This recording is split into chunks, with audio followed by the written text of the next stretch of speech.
Grace Back Row, Pan Racing, moving up now is Grace Park Boy, Lucky Touch, Barefoot Contest around the outside now, Dancing Tide, Sangre del Tigre, and followed by Henry Sugar, Manila's Gemma, Sing a Song, and Hot Shout.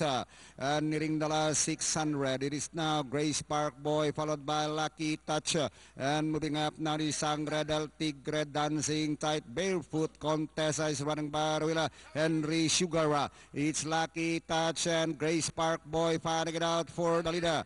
And towards the last 400, Lucky Touch, Grace Park Boy once again. And towards the final turn is Grace Park Boy, Lucky Touch on the outside. It's still Lucky Touch and Grace Park Boy.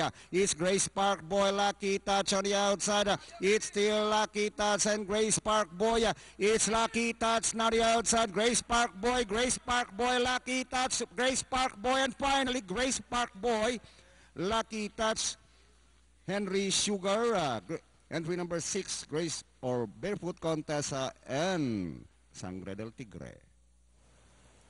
4-7-2-6.